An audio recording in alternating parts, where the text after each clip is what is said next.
Hey kittens, you're on the Crime Cat channel, and I'm Evangelina.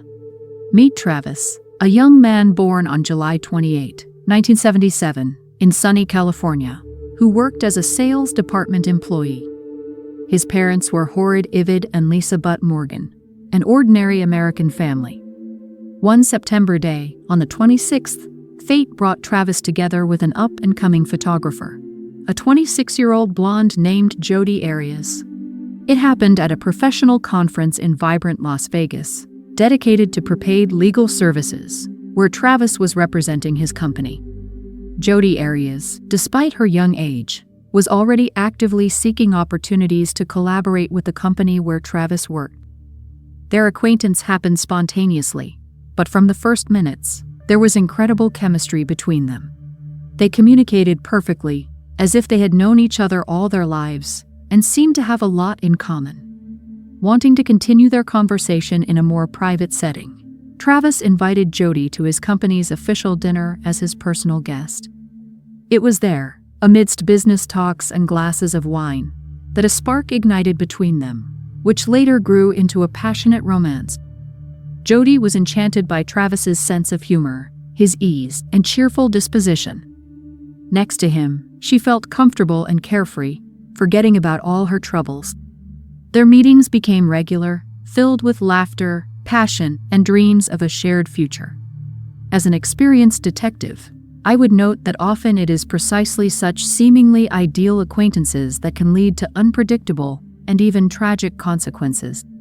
Behind the mask of attractiveness and friendliness, dark secrets and dangerous intentions can hide. However, at that moment, nothing foreshadowed trouble. The lovers enjoyed each other's company, making plans for the future, and not suspecting what a dramatic turn their relationship would take. From the outside, it seemed that Travis and Jodi were a perfect couple, created by fate itself. They complemented each other, shared common interests and dreams. However, as practice shows, often behind the perfect facade, deep cracks hide that can destroy even the strongest relationships. And this case was no exception. After that fateful acquaintance at the conference, Jodi decided to end her relationship with her then-boyfriend and dive headfirst into a romance with Travis. However, distance stood in the way of their happiness. It seemed that nothing could overshadow their happiness. However, I would note that not all of Travis's friends shared his admiration for the new girl. Some of them, who had the chance to get to know Jodi better and observe the development of their relationship, felt a certain uneasiness. Perhaps it was some kind of sixth sense that hinted that something disturbing was hiding behind Jodi's attractive appearance and sweet smile. But lovers rarely listen to the advice of friends, especially when it comes to matters of the heart. Travis was so enchanted by Jodi that he did not pay attention to the warnings of those around him. He was convinced that he had found his true love and was ready to fight for this relationship, no matter what. As practice shows, often at the beginning of a romance, during the so-called rose-colored glasses period, lovers do not notice obvious alarming signs in the behavior of their other half. They idealize their partner, attributing desired qualities to them and ignoring potential flaws. And only with time, when the euphoria subsides and the relationship reaches a new level, true faces and intentions begin to reveal themselves. But despite all the warnings, Travis and Jodi continued to enjoy their romance. They made plans for the future, dreamed of a life together, and were ready to overcome any obstacles on the way to their happiness. However, as time will tell, sometimes the greatest danger lurks from those we love the most. And right now, the crack in the relationship that I will tell you about will happen. But only to those incredible and wonderful people who subscribe to the channel right now, like this video, and leave any comment under it, so that as many people as possible can see this video. The more people hear this story, the more people can draw conclusions for themselves and protect themselves from similar circumstances. This is very important. Despite the passionate feelings and plans for a shared future, after 5 months, Jodi and Travis's relationship reached a dead end. They decided to break up, but as often happens in such cases, they could not completely sever the connection. The former lovers continued to maintain physical intimacy and communicate as if nothing had changed. At first, it seemed that such a format of the relationship suited them perfectly. They remained a part of each other's lives, but without burdensome obligations and promises. But everything changed when Travis started dating another woman. The news of her ex-boyfriend's new passion came as a real blow to Jodi. She could not come to terms with the thought that Travis now belonged to another. Jealousy clouded her mind, pushing her to reckless actions. Jodi began to obsessively follow Travis's life on social media. Once, Travis, seemingly jokingly, but with a note of anxiety, said to his friend, "Don't be surprised if one day you find me dead." Perhaps, deep down, he already felt then that Jodi's obsession could have fatal consequences. From my experience, I can say that such jokes are often a kind of cry for help. People who find themselves in toxic and dangerous relationships sometimes unconsciously send signals to others, hoping that someone will intervene and save them from the threat. But at that moment, neither Travis himself nor his friends gave proper significance to this joke. They attributed it to Jodi's eccentricity and did not perceive her behavior as a real danger. As months passed, Jodi's obsession only intensified. She gave Travis no peace, stalked him, threw tantrums, and caused scandals. Eventually, at the end of May 2008, tired of her endless antics, Travis gave Jodi an ultimatum. Either she leaves his life forever, or he will be forced to take radical measures. But was Jodi ready to let go of her obsession so easily? Could she come to terms with the idea that Travis would never belong to her again? The answers to these questions will sound right now, because at that point, all the alarm bells were ringing at full force, foreshadowing the tragic denouement of this story. At the beginning of 2008, Travis had grand plans. He organized a business trip to Mexico, which was to take place on June 15th. And interestingly, he initially planned this trip together with Jodi.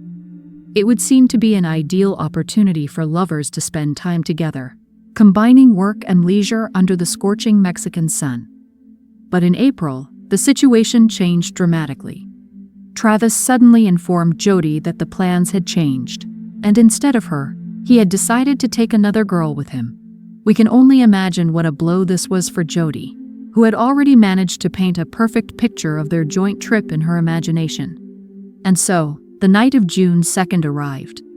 Around 2 o'clock, Jodi, unable to bear the tension, began calling Travis.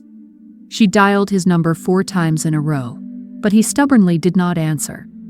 Perhaps he already felt then that a conversation with Jodi would not bring anything good and tried to avoid conflict. The longest call lasted only 17 seconds. Imagine this picture: Jodi, engulfed in jealousy and anger, pressing the call button again and again, and Travis, tired of her intrusiveness, simply looking at the phone screen, not daring to answer. But Jodi did not give up. She kept calling, and eventually, Travis couldn't stand it. He answered her call, and they talked for 18 minutes at first, and then for another 41 minutes. One can only guess what they were talking about and how tense this conversation was. The last conversation between them lasted 2 minutes and 48 seconds. After that fateful phone conversation with Travis, Jodi decided to act. She rented a car, intending to make a long trip to the state of Utah. At first, her path led through Southern California, where she visited her friends at a work conference. It would seem to be an ordinary stop along the way, but as it turned out later, it had far-reaching consequences. During her stay in California, Jodi met with Ryan Burns, Travis's colleague, and it was from him that we learned several interesting details. It turns out that at the time of the meeting with Burns, Jodi's blonde hair had already been dyed dark chestnut. Moreover, Burns noticed cuts on her hands. A strange change of image and injuries, don't you think? It seems that Jodi was preparing for something important and tried to disguise her appearance. On June 6th, Jodi left California for Utah, stopping by the city of Alta along the way. All this time, she tried to contact Travis, leaving him numerous voice messages. Her obsession reached such a level that she even managed to gain access to the voicemail system of his mobile phone. One can only guess what words she left in those messages and whether they contained threats against Travis. When returning the rented car, Jodi had to explain a few strange things. First, according to the rental representative, the car managed to accumulate about 3,000 miles in a short period of time. Second, the rental clerk noticed the absence of floor mats in the cabin and the presence of suspicious red stains on the seats. However, unfortunately, these stains were never thoroughly investigated, as the company rushed to clean the car before the police examined it. As an experienced detective, I cannot help but note that all these details raise serious suspicions. Why did Jodi need to change her appearance so drastically? Where did the cuts on her hands come from? And most importantly, what were the mysterious red stains found in the car she rented? All these questions suggest that something sinister is hiding behind Jodi's outward decency. Of course, at that moment, no one could have predicted what tragic events this seemingly ordinary trip would lead to.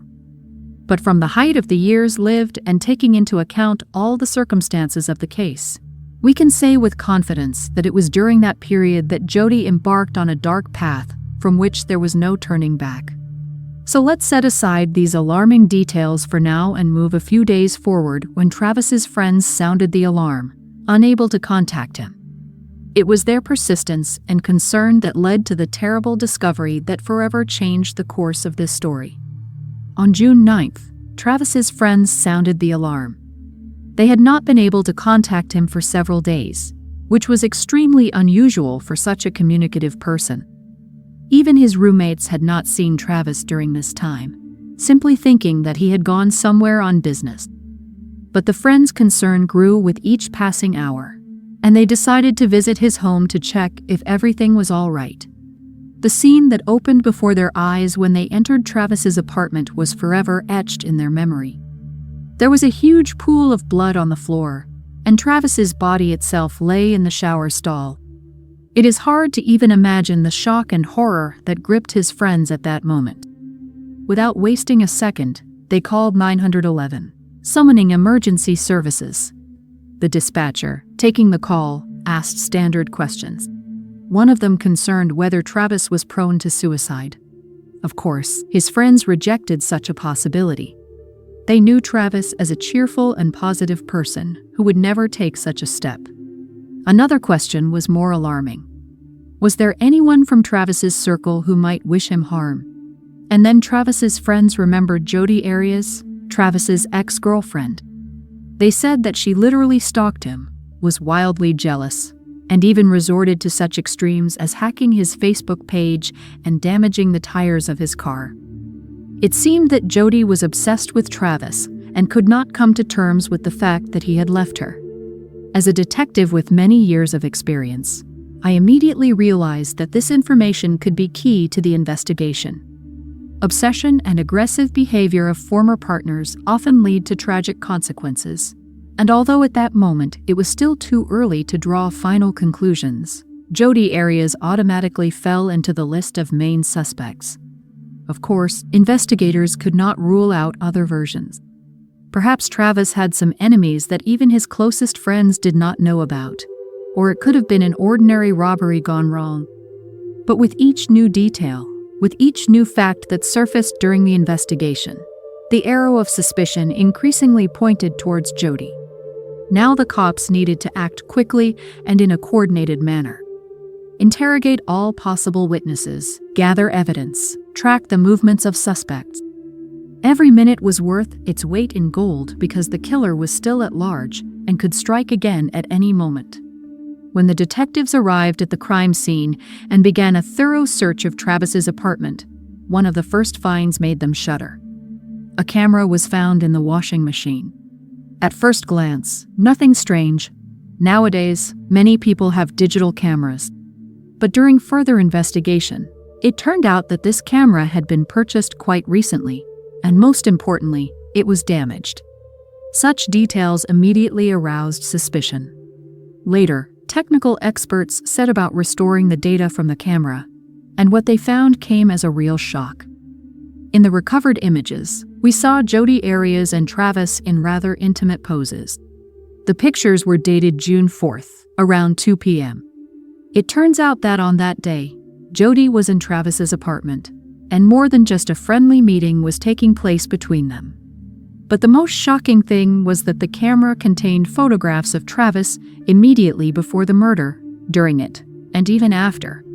It was like some kind of eerie photo report taken by the killer himself. The last photo in which Travis was still alive was taken at 5:29 p.m. on the same day, and literally a few minutes later, the camera captured bloody scenes in his bathroom. In these terrible pictures, one could make out the silhouette of a person, probably Travis, lying on the floor in a pool of his own blood. The red liquid spread across the floor, creating eerie patterns, and on the wall of the corridor leading to the bathroom, a bloody handprint was clearly visible. Later, the examination showed that the print contained mixed DNA of both Jodi and Travis. In fact, investigators obtained irrefutable evidence that Jodi Arias was present at the crime scene at the time of Travis's murder. Her intimate photos with the victim, taken just a few hours before his death, as well as her handprints at the crime scene, all spoke in favor of the fact that she was the main suspect. It was necessary to carefully analyze each photograph, each detail in order to reconstruct an accurate picture of the events of that fatal day. But even then, we felt that we had taken a huge step towards solving this horrific crime. Now law enforcement had not just the testimony of friends about Jodi's obsession and aggressive behavior. In their hands were photographs that irrefutably proved her involvement in the murder. And although there was still a lot of work ahead of us, we were filled with determination to see the case through to the end and bring the perpetrators to justice. Only one question remained: why? What could have pushed a young woman to commit such a terrible crime? Love, jealousy, hatred? Or maybe there was something more behind this, something we did not yet understand. Believe me, what happened next just shocked me. July 15, 2008, became a decisive day in this case. It was then, based on the evidence gathered, that Jodi Arias was arrested on suspicion of first-degree murder. What happened next can boldly be called a theater of the absurd.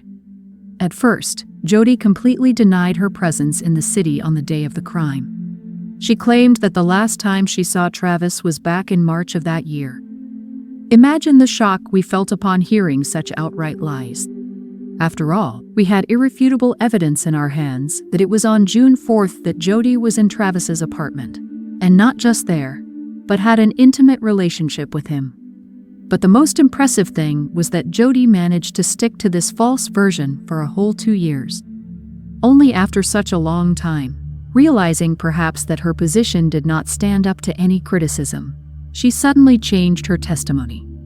Now she claimed that she was indeed in Travis's apartment on the night of the murder, but only because he himself had called her. Eventually, in March 2013, after long weeks of trial, Jodi Arias was found guilty of premeditated first-degree murder. The jury could not come to a unanimous decision on the death penalty, so Jodi was sentenced to life imprisonment without the possibility of parole. But even behind bars, this woman continued to amaze with her behavior. During interrogations, she could suddenly start singing, laughing, talking to herself, or even doing a handstand. It was so strange and inappropriate that even seasoned guards could not contain their surprise. But perhaps the most shocking thing for me was the fact that Jodi attended Travis's memorial service. She came there, although she knew for sure that everyone suspected her of this terrible murder. And the whole time, while Travis's friends and relatives were mourning his death, Jodi sat with a stone face. She did not shed a single tear, did not show any sympathy. It seemed that she was not at all worried about the grief of other people. Now Jodi Arias is serving her sentence in the Arizona State Prison Complex. And even there, she manages to be in the spotlight. Recently, in one interview, she said that she receives a lot of love from fans behind bars. "There is so much love in my direction that I can't even respond to it now," she said with a smile. In April 2019, Jodi filed an appeal against her sentence, claiming that she did not receive a fair trial. But on March 24, 2020, the Arizona Court of Appeals upheld the verdict without changes. Thus ended one of the loudest and most scandalous criminal cases in US history. Thank you for watching. I love you, kittens.